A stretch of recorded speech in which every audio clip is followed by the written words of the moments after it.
Hey guys, we're live again, Ed and I.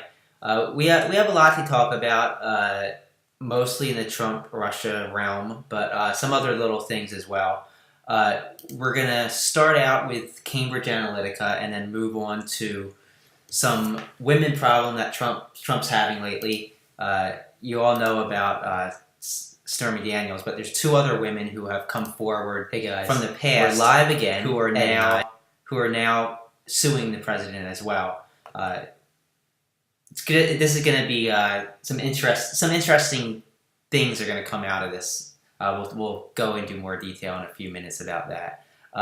There's also just breaking is Devin Nunes is being investigated by the FEC, the Federal Elections Commission, claiming that he took funding improperly.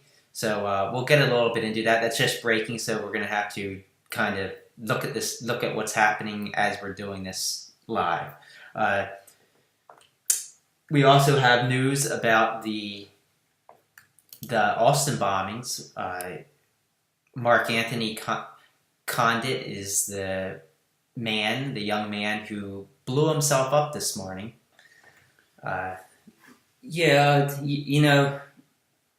There's a lot being made about that, and whether it should be called a terrorist attack or it shouldn't. There are definitions of terrorist attacks, and this technically it probably wouldn't fit into that category. But if this was a Muslim man or a Mexican, Trump would probably be jumping all over the opportunity to call it a terrorist attack.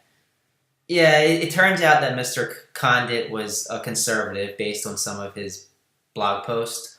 He also was against the sex offender registry. Well, he was a Christian, and he was actually contemplating going on a mission. So you see a lot of people saying, okay, maybe we can call this radical Christian terrorism. And really, if he was Muslim and he was planning on going on some sort of Muslim mission, Trump would probably be coming out, and those on the far right would probably be coming out. Yeah, well, I think either way, whether it was a Muslim or a Christian, you can't base one person's actions. You can't use one person's actions to judge the whole group of people. Oh, absolutely not. We do that too often with the Muslims if there's a terrorist attack, and we can't do that with the Christians either. Obviously, that's not happening in the United States. You know what I thought was interesting on Fox News? They were just saying it was a young male. They weren't saying young white male. But if it was a black guy or a Mexican or a Muslim, they would have taken that step further and said a young Muslim male or a young black male. That's how it would have been. Yeah, and this guy was actually attacking. It seemed like he was attacking minorities, mostly African Americans at first. There was one, I think, Hispanic man who was injured, but he seemed to be targeting non-whites. That's what it appeared to be. So this was terrorism. It was domestic terrorism. Whether you want to call it that or not is a different story. But what it comes down to is the motive. And terrorism is classified by motive.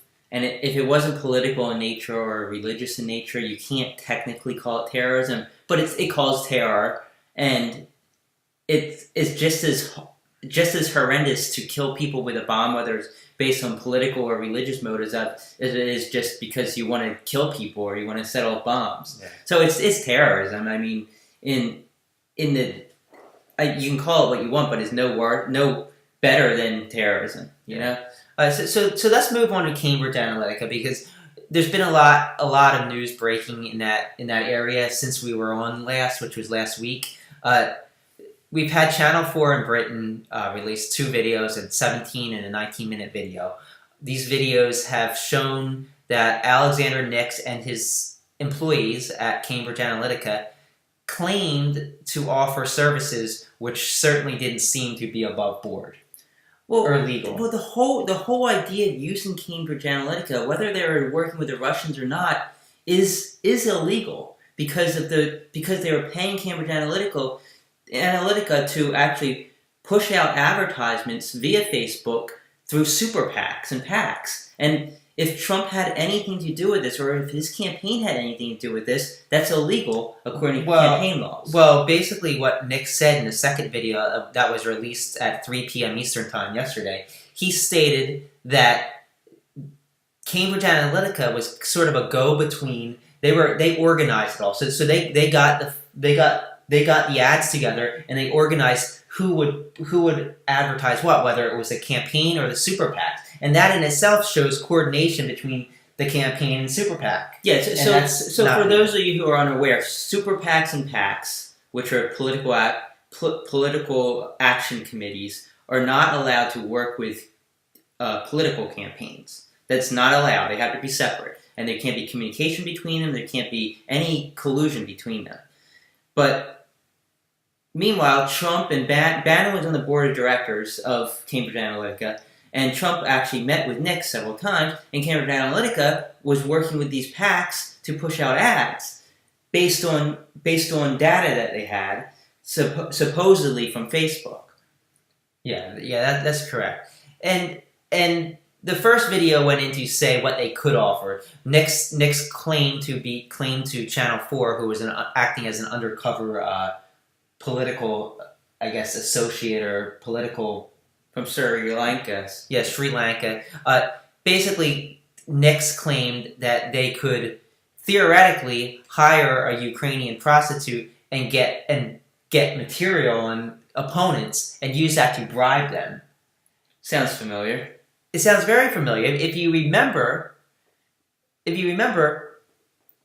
Putin's opponent, Alexander Navalny, who he had arrested and then claimed that he couldn't run against him, banned him from the election. Navalny actually had Ukrainian prostitutes show up at his office. That's a Russian tactic. That's very interesting. The company that the Trump campaign used to harvest this data and to help them with their advertising claims to use or able to use the same tactics. Well, here's the thing that a lot of people are missing. We know that Russia used Facebook to push anti-Hillary, pro-Trump ads.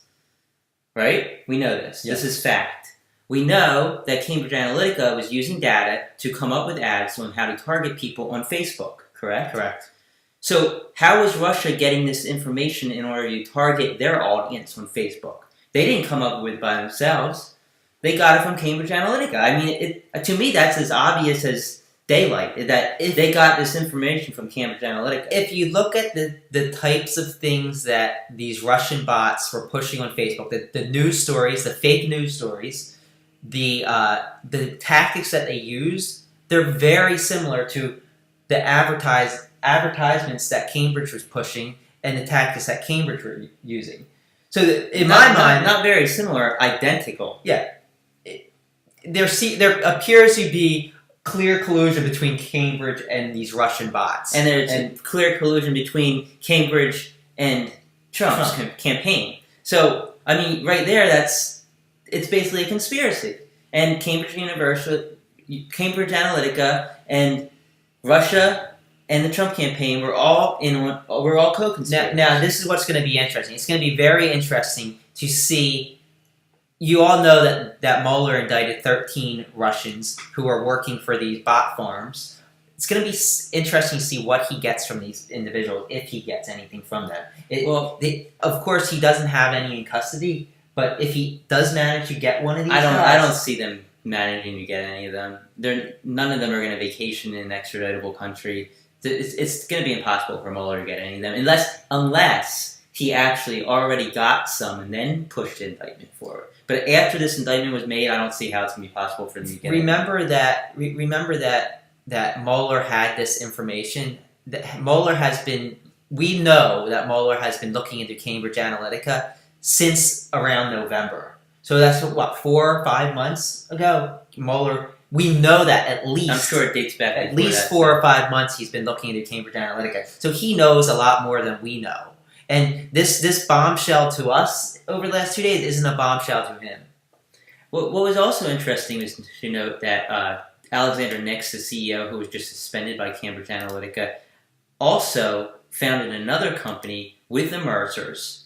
And just yesterday, Rebecca and Jennifer Mercer were both named directors of that company. It's really unbelievable. And this other company is also a data company. So it seems as though Nix is now getting rid of just scrapping Cambridge Analytica and just moving on to a whole other company, and the Mercers are helping in there. At least that's what it appears to be. So we had to keep an eye on which politicians use any of these new companies that the Mercers and Alexander Nix are creating, because it's basically Cambridge Analytica again.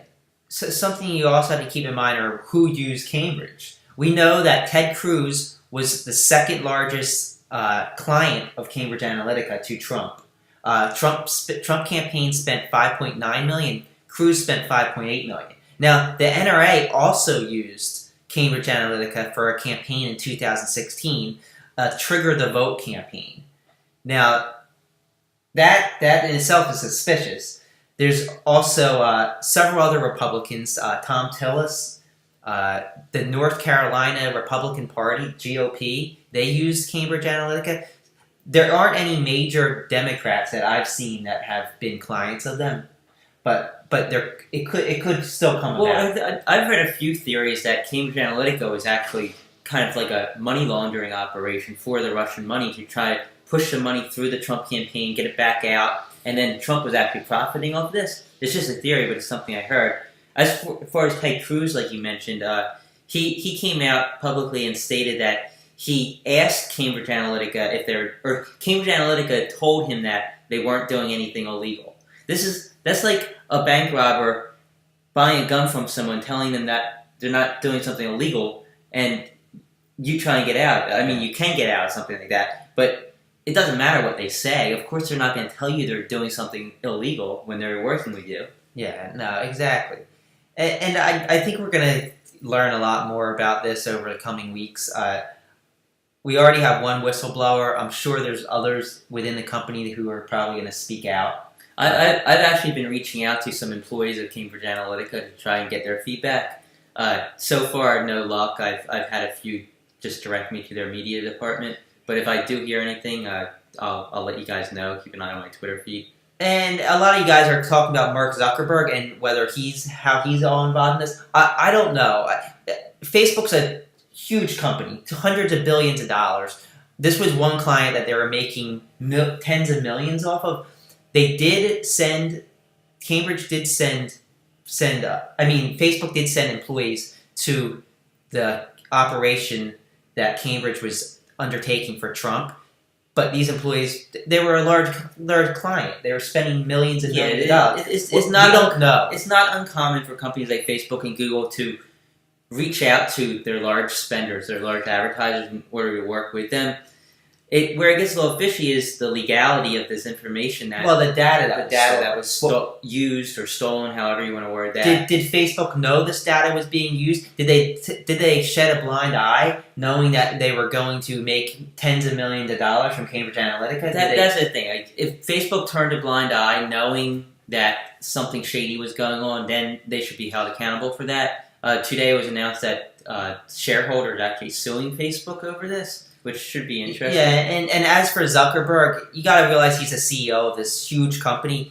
It's more than likely he didn't even know what was going on in this case. Well, we'll find out. Yeah, we'll find more information out. Something else that's interesting is that Alexander Nix had met with Julian Assange. And that in itself... Well, that plus the fact that Cambridge Analytica, according to an email that was recovered, had sent an email to WikiLeaks asking if they can help with the Hillary DNC hacked emails. Basically, the way I understand it is that they wanted to help distribute the emails. And using their data analytics, they could have done that in a way that And the emails that he's talking about are the 33,000 missing emails that still have not actually come about, so we don't know if anybody even has those emails. But Nix met with Julian Assange.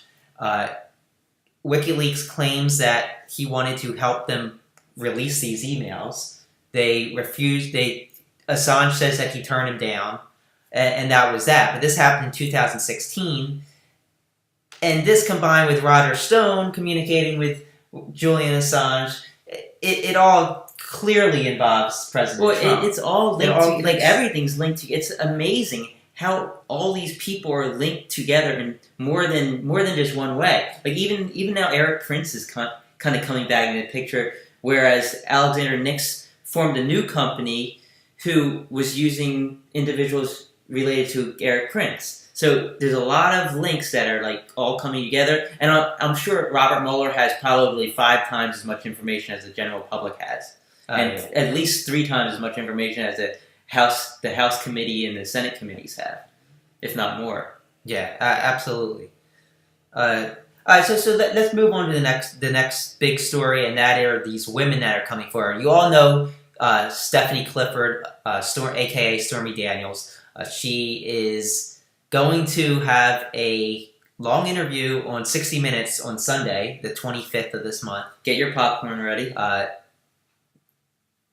They've been trying to stop it. Trump's lawyers have been trying to sue, trying to threaten 60 Minutes to stop this interview. It's not going to stop them. It's going to go forward. Well, in America, we have something called the freedom of the press, and 60 Minutes has no obligation whatsoever to prevent the airing of an interview. The only obligation they would have is if they knew for a fact that what Daniels was claiming was false. Which obviously they don't. Stormy Daniels took a lie detector test, and the results actually were released yesterday. They asked her if she had unprotected sex with Donald Trump, and she said yes. And that the lie detector test is 99% accurate. So there you have that. Well, so 60 Minutes can't exactly be in trouble for anything. There's no lawsuits that can be made against them because they're just allowing an interview. They're allowing the freedom of speech. They're allowing Stormy Daniels to speak. And there's nothing on them. The press is protected by law. So if this was in the United Kingdom, things would be a little different. So in addition to Stormy Daniels, there's 2 more women. There's Karen McDougal, and then there is Summer Servos. Summer Servos had sued the president for defamation because when he was on the campaign trail, he mentioned Servos and called her a liar because she claims that Trump improperly groped her and kissed her and whatever else. And Trump lied about her. She sued him. Trump tried to get the case thrown out of court. The judge just came forward and said nobody's above the law, and that case can go forward. Now, what this is going to do is it's going to give her a platform to actually speak about what happened, and Trump's going to have to try and fight that. At the same time, McDougal's coming forward. Well, and also there's a lawsuit out there that's alleging that Trump can be held, that Trump should defame them. Yeah. Right. So, and a judge ruled that the president is not immune. So this means that anybody that President Trump has defamed over the course of the last however long, via Twitter, via whatever, can actually come forward and sue Trump for defamation. But there's a lot of people. Well, the key here isn't that just he can be sued. The key is that there's discovery involved, and basically discovery in a lawsuit means that the accuser can actually gain evidence from the defendant.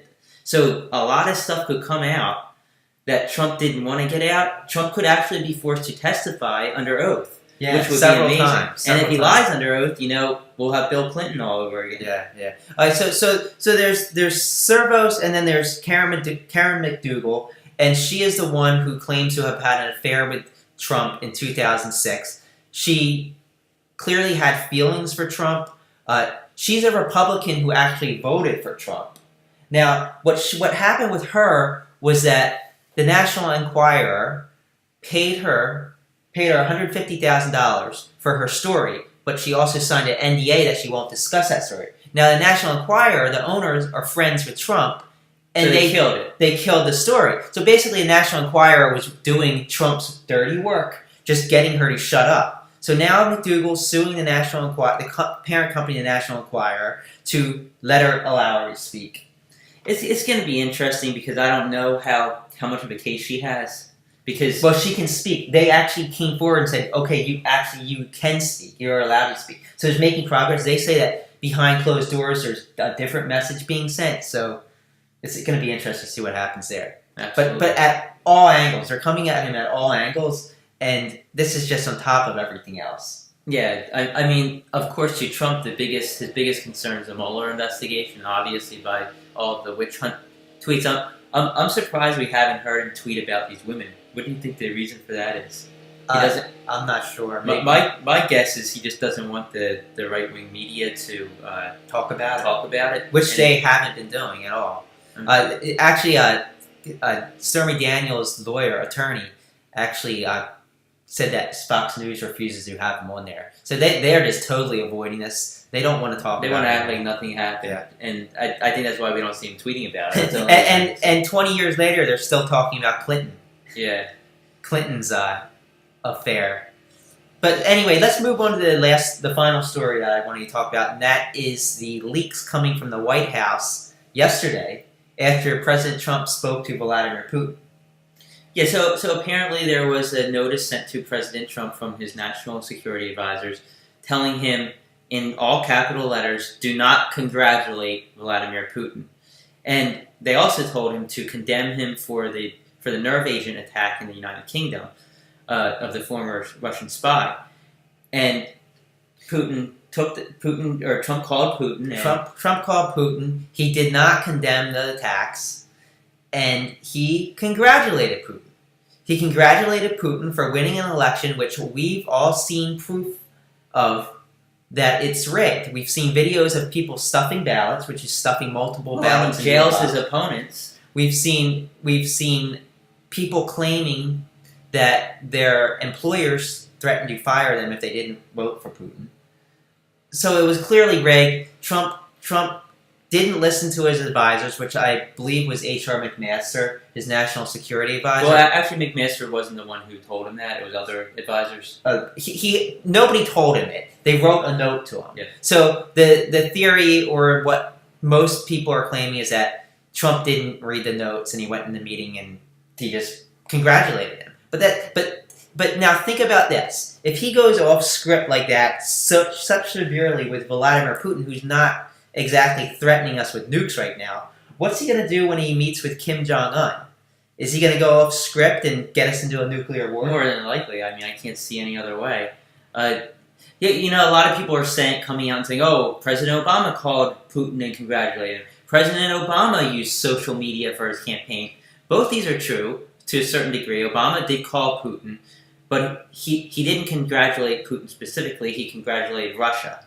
Yeah. And this wasn't in the midst of Russia attacking our democracy. It wasn't in the midst of us just discovering that they tried hacking into our nuclear power plants. Or attacking our ally with nerve agent. Yeah, it's a completely different situation. And I'm not to say that Obama should not have congratulated Russia. Yeah. But, I actually had several people message me on Twitter and say, "How dare you condemn Trump for congratulating Russia? You didn't say a thing about Obama." That was 6 years ago. I wasn't even posting on Twitter much back then. Well, he didn't congratulate Putin. That's a misnomer. He didn't congratulate. He congratulated Russia for an election. Yes. And okay, so now there's the whole Obama used social media to target individuals. Yes, he did. Every politician does. There's nothing wrong with it. Every business does that. But he didn't use stolen data in order to basically attack us personally and send fake news to us. He didn't use stolen data to send us fake news stories in order to make us believe something that was untrue. He used social media to promote his campaign and his typical campaign ads. It's completely different. Yes, we are twins. All right, so we can take some questions. If there's any if you guys have questions, just tweet with the Krasenstein Live hashtag, which is right over my head, right over there. I'm going to get to some questions right now. All right. Cheryl Widmer says, "Amazed that the base doesn't see or care that this president embraces dictatorships, is not infuriated that Russia attacked democracy and Trump is silent. And the bullying of women he had an affair with. Not to mention he's a serial adulterer." And I couldn't agree with you more. I think his base. That's why they're called his base. Are sticking to their guns. Or defending him no matter what he does. I really think he could basically do anything, and 20% of America would still support him. Yeah, and I'm tired of saying, what if Obama did this, or what if Clinton did this? But it's like it's so true. Like if the shoe was on the other foot, those in the GOP would be going crazy. Could you imagine if Obama did even a single had even a single affair? Yeah. Do you know what? Or cheated on his wife while she was pregnant, or soon after she gave birth. Yeah, I wonder what Fox News would be saying if that happened. I mean, it appears as though Trump was sleeping with multiple women right after he got married and right after Melania gave birth to Barron. Well, and you got to remember that he told Melania that she had something like, I don't know, like 3 months to get back into shape. Otherwise, he was leaving her or something like that. So it all adds up. It makes sense that he's cheating on her right after that. He wasn't attracted to her any longer because she just gave birth. Yeah, exactly. Here's another question. This is Stacy Glazier. Why isn't the Me Too movement and or Time's Up being discussed by anyone in relation to Trump's sex scandals and with Stormy Daniels? Doesn't it matter that the president is trying to silence woman after woman in the middle of a massive movement? And I agree. I think that I just don't think anything matters anymore. I think that there's just so much going on that people are just overwhelmed. Well, the thing here is that there's so many stories. So many sex scandals, so many Russian collusion stories. There's so much out there, so many emolument issues that nobody can focus on any one issue for more than a few minutes. It's like I don't know. I don't know. I do agree that I think the Me Too movement should get behind this and come after Trump, but I think that has happened to a certain degree. I mean, on like one day you have Stormy Daniels coming out and saying that yes, she did have an affair and she was threatened by Trump's attorneys. Then the next day you have Trump attacking the special counsel, and it all just gets lost in the mix, and it's just an overwhelming amount of horrible news for America. And I just think that the media, like for instance, the media barely covered the Austin bombings because everything else is overwhelming them. Yeah. Here's another question. This is from Holly Muller. She says, "How much classified material has Trump given Putin in the last 14 months?" That's a good question. Who knows?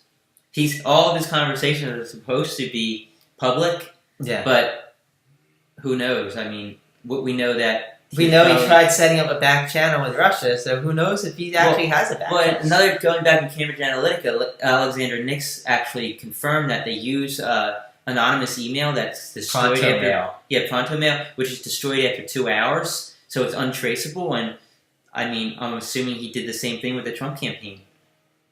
Yeah, and hopefully they have some kind of record of it. You never know what kind of printouts people may have made or copies they may have taken on their smartphones. What do you make about the whole Steve Bannon thing? Steve Bannon being on the board of directors of Cambridge Analytica. Well, he's the vice president, actually. And so, how can this be possible with him being the vice president and also working on a Trump campaign? Isn't that a violation of campaign laws right there? I don't know the technicalities of that.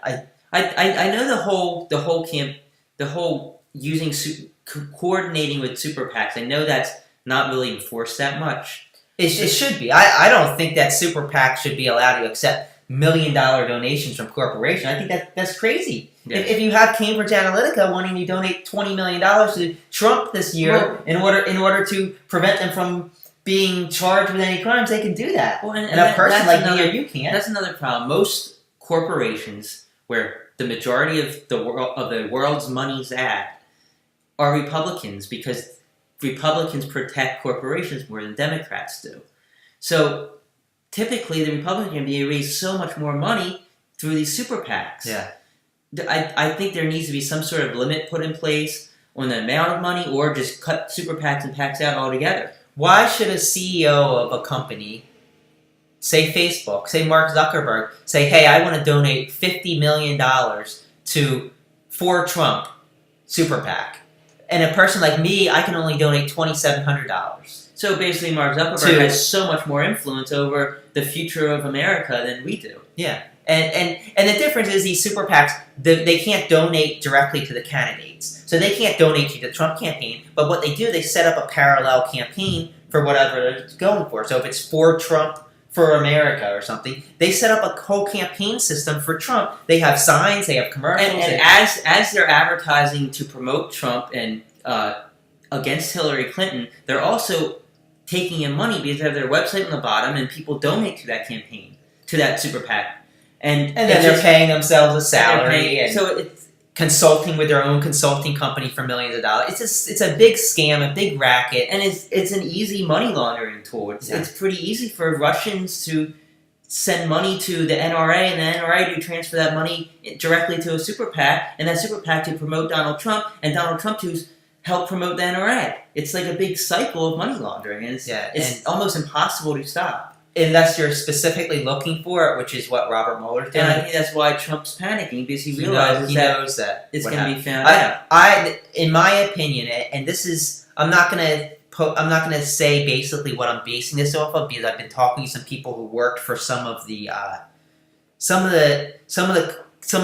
smaller companies who helped the Trump campaign. That's how I'm going to leave it. But they basically suggested that it was a big money. They were basically laundering Russian money into the campaign, but they were doing it at such small quantities to such small groups that none of this could have been tracked. It was amounts that they didn't have to report, small enough amounts. To consultancy firms. Yes, and this money would just funnel into these ad campaigns on Facebook, and they would use this money to buy more ads and to attract more donors from smaller donors, like individuals like you and me. So basically, what I think is going to come out, and don't say this is fact, because it's not fact.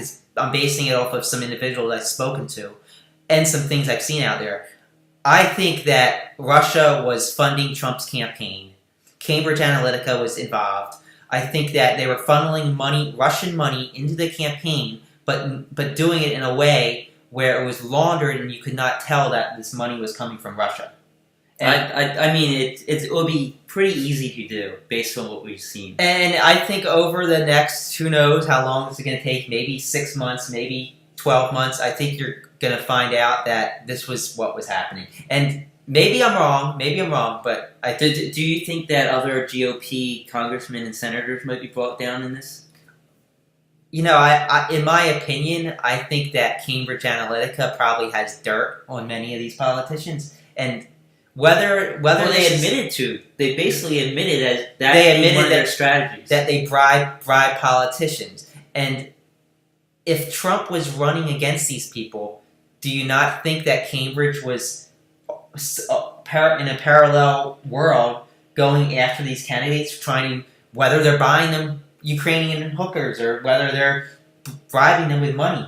But I think that could be why people like Devin Nunes, some people like Matt Gaetz, these GOP figures, why they are protecting Trump. Well, it's ridiculous how much Devin Nunes and Matt Gaetz of Florida, how much they're backing up Trump no matter what he does or what he says. They're just like going head over heels for him, and it's not in their best interest to do that as far as getting votes. They don't have to go out of their way to do that. It's only in their best interest if, number one, they think that they did something illegal and they're gonna go down in the Muller probe, or number two, there's something held over their head, such as a bribery scandal, such as whatever Cambridge might have on them or Russia might have on them. And it wouldn't surprise me one bit if there's several individuals within the GOP who are compromised. And that's a reason why this has been allowed to go so far.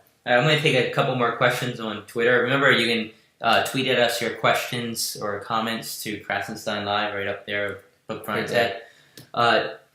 Star of the Fox says, in response to Protonmail, the email service that deletes emails every 2 hours, isn't there a way to track keystrokes retroactively? Not that I know of. If the government knew these emails were being used as it was happening, I think they could do something to track it. I don't think there's any way to go back. You can have a keylogger, but you would have to have that virus, that Trojan virus, on this computer beforehand. and then you can track the keystrokes.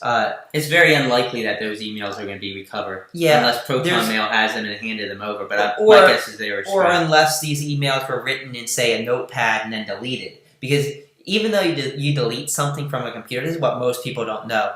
If you delete something from a computer's hard drive, it never gets officially deleted until it's overwritten. So if the hard drive isn't filled, it's still there, and they can actually go back and get this information. So what if Muller was to subpoena Protonmail and get the hard drives that they had where these emails were sent on?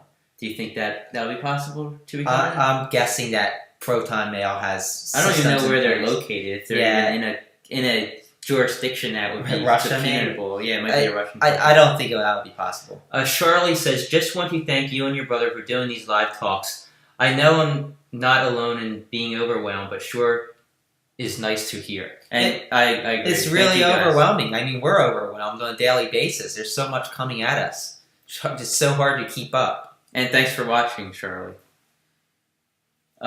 Patrick Laird says, can you discuss Don Jr. non-contested divorce? Sounds like a move to protect assets. Well, Donald Trump Jr., as many of you know, his wife, Vanessa Trump, filed for divorce, and it's coming out that Donald Trump Jr. actually had an affair with an actress. On The Apprentice. Do you know her name? I can't think of her name offhand. But he had an affair, and actually she was a singer. She actually wrote a song called DJT about Donald Trump Jr., and the lyrics are kind of interesting. It appears as though she was very interested in Donald Trump Jr., she was in love with him, and he basically walked out.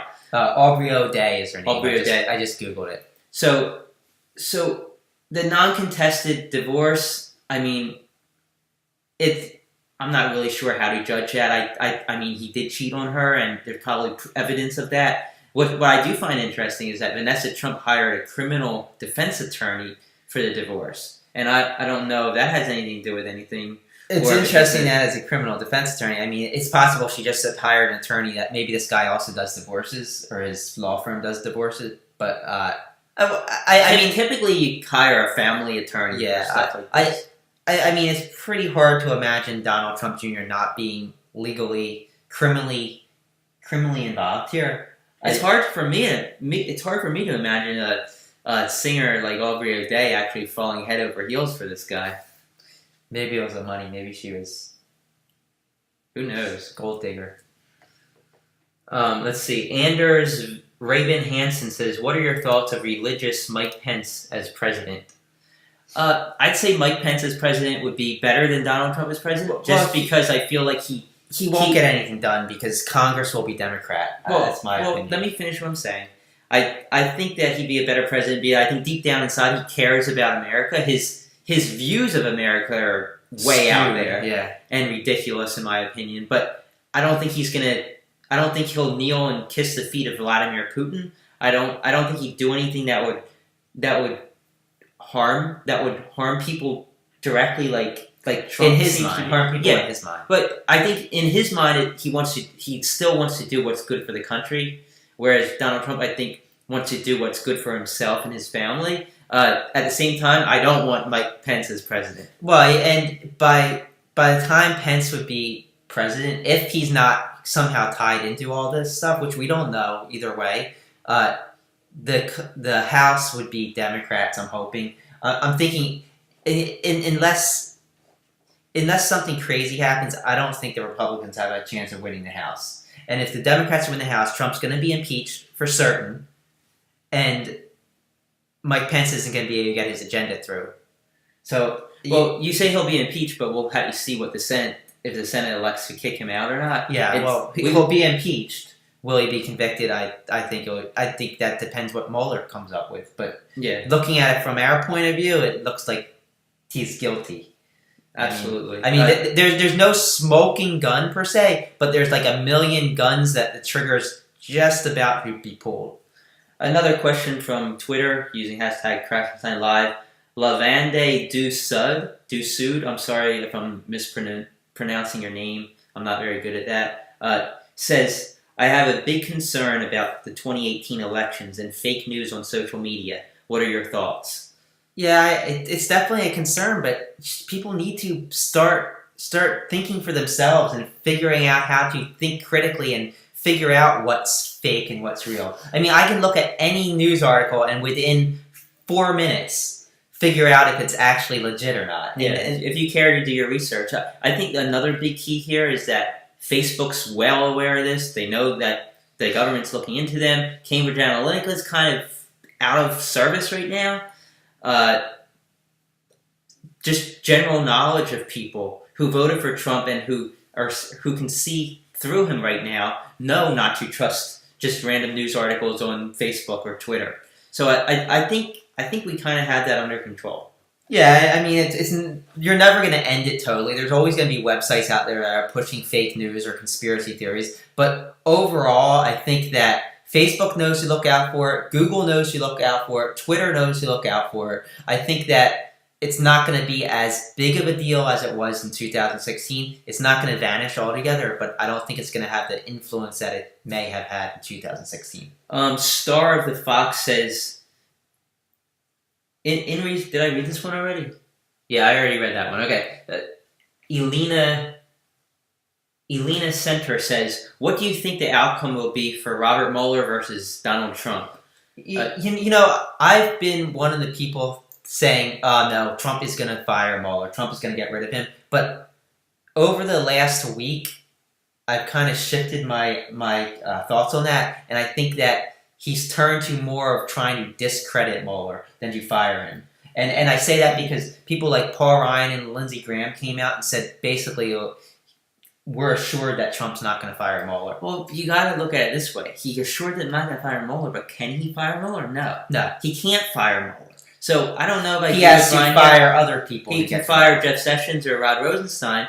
I think it's very possible that he fires Jeff Sessions. I think it's very possible he fires Rod Rosenstein. Now, whether the individual that takes these people's place fires Mueller, we don't know. But even if they don't, I think that would kind of be a step at throwing the investigation off course a little bit. Because Rod Rosenstein's in charge of the investigation. Yeah. And if he's out... Basically what Rosenstein has to do, if Mueller wants to indict someone or take the investigation in another direction, he has to get the permission of Rod Rosenstein. So if Rosenstein's out, it's gonna throw things off, but I don't see it throwing things off very much. I think that these guys are all professionals. Well, and regardless of what happens, the investigation is still going to go on. The investigation is not going to stop, and regardless of what happens, all that information is going to be released, and the American public's going to be able to see all. We hope it's released. I mean, it's possible. I think if the investigation was shut down, it would leak out. Yeah. And if it leaks out, America's going to see the truth, and they're going to vote Democrats, and Trump will be impeached.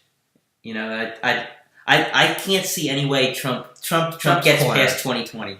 Trump's cornered. I can't see any way Trump gets past to the end of 2019. I think within 18 months, in my mind, there's no doubt that Trump won't be in office. And maybe I'm wrong, but I can't see him still remaining in office by the end of 2019. And it should be interesting to see what happens to Jared Kushner and Steve Bannon and Donald Trump Jr., Ivanka Trump, and even Eric Trump. It should be interesting to see what happens to those guys, because I think they're kind of all tied into the conspiracies that Trump's involved in. Oh, let's see. Lamjaja says, as you just mentioned, what are some of the things you look at that help you guys determine fake news? Would you like to touch on this? Well, you just got to read the story. Where are they getting this information from? And then research that information. Yeah, there's sources. Every news article should have sources of where the information came from. There's plenty of fact-checking websites that are not partisan, even though those on the right say it's partisan because they're proving their conspiracies wrong. They're not partisan. You don't build a business about fact-checking and then not fact-check. I mean, and even if they are partisan, it's like Snopes. They give sources and they give why this is incorrect or why this is correct, and you can check those sources. Yeah. So if you read an article that Hillary had a child pedophile ring in a basement of a pizza parlor, look at the sources. If it's coming from somebody anonymous, and if it's coming from a publication that's you've never heard of or is super right leaning, it's probably not true. Yeah, I mean, it doesn't take a genius to figure out some of these stories are fake, and it doesn't take a genius to figure out which stories are legitimate and which aren't. And people let Fox News think for them, or let these articles on Facebook think for them. They should be thinking for themselves, and that's what we need. We need people. We need to teach people how to think for themselves and make their own minds up, rather than letting Fox News tell them what you think. Absolutely, I agree 100%. It's just do your research and spend some time doing that research. Yeah, I think after what happened, I think people are starting to learn, starting to not just read everything and take it as fact, and that's good. I think that this opened our eyes up. It's a shame what happened, probably because of it, but. Yeah, I agree. And there's always going to be the Russian bots. I mean, if you look at the chat box here, there's I see all these Russian trolls posting here, and it's just something that's going to happen. It's like the new political landscape. Social media has kind of led us onto that. Yeah, and I don't want to just call anybody that's disagreeing with us a Russian troll. I mean, that's definitely not the case. There's plenty of Americans out there that don't agree with our viewpoints on things, I guess. But there's a lot of these people that are writing to us on Twitter or replying to us on Twitter who you can clearly tell aren't from America. They're America. Their English is poor. They just created their account within the last few weeks. They have no picture. Nobody follows them. You can kind of tell who a bot is. And by bot, we don't mean a robot. We mean just a Russian employee sitting somewhere in a warehouse. They use bots to create accounts maybe, but then the Russian trolls are actually real accounts that are being run by people in warehouses in Russia. I mean, this is a fact. It was in Muller's indictment, and this is still going on today. And some people just fail to realize that. It's like I get negative comments on my Twitter feed all the time, and I mean, they're here too. And it's like you just had to take them with a grain of salt. It's people asking if we're partners. We're twin brothers. If we were gay and partners, who cares? Does that mean what we're saying is any less factual? Yeah, it's just kind of funny. You gotta laugh at them. Twitter's actually coming out with a new system. You know the verified check marks that people have? They're actually coming out with a new system for anybody to verify themselves, and I think that's going to be huge in eliminating bots, because you're going to be able to give your driver's license and maybe a utility bill or a passport and actually rank your verification up higher. So we're going to be able to start telling who the real bots are, or the Russian trolls are, because these Russian trolls aren't going to give real information because they're using fake profile pictures and fake names. And I've always said somebody should create a Twitter where everybody's verified, and I guess that's not a good idea. We actually had that idea where we were going to create a new social media platform like Twitter where everybody had to verify their account in order to use it. But it's a lot of work. And Twitter has a base. If they're going to do it, then I'd rather see them do it and kind of legitimize things a little bit more. Yep, absolutely. Let's see, there's another comment on Twitter. It just says, cool, Lam Jaja responded to our response, I presume. Somebody said, you guys are awesome. Negative comments are funny to me. Keep up the great reporting. And we get a laugh out of them, too. It's funny, but it's also sad that people are wasting their time trying to discredit you when it's clear that you can see what they're up to. Yeah, it's blatantly obvious, and it's like you can't take insults on Twitter. You can't let them affect you. Yeah, so this weekend coming up is a big weekend for two reasons. There's the March for Our Lives rally and protests across America. Go to marchforourlives.com, and you can actually search for marches in your area. I know our area has several. I'm sure your areas probably do too. And you can take part in the protest. It's in order to encourage Saturday the 24th, which is this coming Saturday. And I encourage everybody to take part. This is something that Emma Gonzalez, David Hogg, all those kids from Parkland have put together. A lot of people donated to help them out. They're expecting 500,000 people at least in Washington, D.C., so So this is going to be keep huge. in mind, it's not just in Washington, D.C. If you can't make it to D.C., you can take part in the marches in your own area and just help get the word out that we need stronger gun legislation. And right after that, the next day right after that, is the Stormy Daniels 60-minute interview. And that, I'm sure Trump is looking forward to. Trump, by the way, is getting out of Washington, D.C.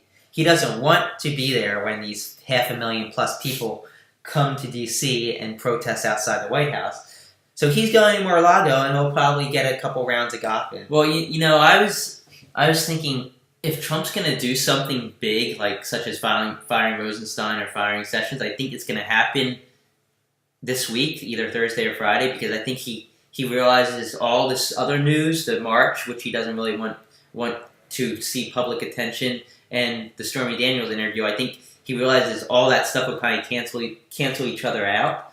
So I think if Trump's going to do something big, he's going to do it this week. Yeah, so I don't know what time the Stormy Daniels interview is. 60 Minutes is at 7 p.m. or 8 p.m. Eastern Time. I wouldn't be surprised if he did something, it would be exactly at that time or half an hour before, so that the media is all talking about that and nobody's watching the interview. That's very possible. Have some more comments here on Twitter. Just an old gal says, speaking of Fox News, do you think Hannity is involved with Russia or just trying to make money? That's impossible for us to say. Yeah. It's definitely pretty fishy the way Hannity's working with Trump, but at the same time, you gotta see what you gotta figure that Hannity's getting something just as Trump's getting something. Hannity is getting interviews with the president. Trump is promoting his show all the time on Twitter. Hannity's making probably $100,000 a year just through his website because people go there to read his conspiracy theories. Yes, so he's getting a lot out of his praise of Trump, and Trump's getting a lot out of his promotion of Hannity. So it's mutually beneficial for Trump and Hannity. So there could be a link to Russia somehow, but I'm not going to go down that route because we don't have any evidence pointing to it, any hard evidence. Deborah Johnson says they're looking for the leaker. That I assume that means the leaker of the information that Trump said. Trump congratulated Putin. I think it's Trump. He called his friends to brag about not adhering to the rules. Someone called the newspaper. It's not the first time, and he's always angered, wanting to know who the culprit is. It's him. That's so true. Trump oftentimes is his own leaker because he calls all these people, whether it's Hannity or whether it's anybody that he's associated with, his friends, if he has any friends, his so-called friends, and he tells them what happened. And then he gets mad because he thinks people in the White House leaked it, but it was him leaking it. Yeah, it's like these people he's talking to are like, what a bad move. Why did he do this? And they go to the media and tell them. It's not that hard to see that. He probably doesn't have any friends. He probably has friends who communicate with him so that they can leak this stuff. Associates. So that they get the scoop. Posh Kitty says, what's it going to take other than the GOP to overthrow this puppet? GOP won't do anything. Waiting until Blue Wave, November, is going to be torturous. I think that's what we have to do is wait till November. I've said this all along. I don't think Robert Mueller is going to send down a referral for any criminal charges until after the election takes place. And I think it's actually going to be after the new House is seated. Brian's disagreed with me on this. But I don't know. But Mueller doesn't want to interfere with elections. If he was to hand down a referral, it would be a huge deal to the GOP. They'll say that he's trying to interfere with the election by putting out this fake news, and then the Republicans aren't going to do anything anyway. So there's no reason for him not to wait until after the new Congress is seated in January of 2019. Then it'll be after all the political stuff happens, and it'll be a fresh House of Representatives to examine it and take their time rather than be forced into trying to do something immediately. Yeah, no, I tend to agree. November's not too far off. We're not too. What are we? 8 months away. We've dealt with over a year of President Trump, so less than 8 months. We're 7.5 months. So it seems like a long time, but it's probably going to go pretty fast. And I think there's going to be a lot of nuggets here and there that are going to kind of put us at ease, knowing that Mueller knows this stuff. I think the pace of leaks are picking up. I think the pace of Mueller's investigation is picking up, and I think that we're going to start learning more and more and more, quicker and quicker and quicker.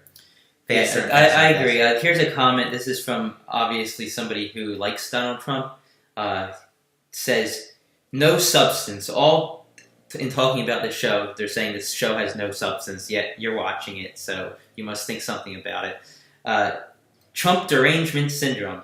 No smoking guns and pushing CNN and FBI's Golden Child Hogs protest against the Second Amendment. I'll leave it at that. I'm not even going to respond to that.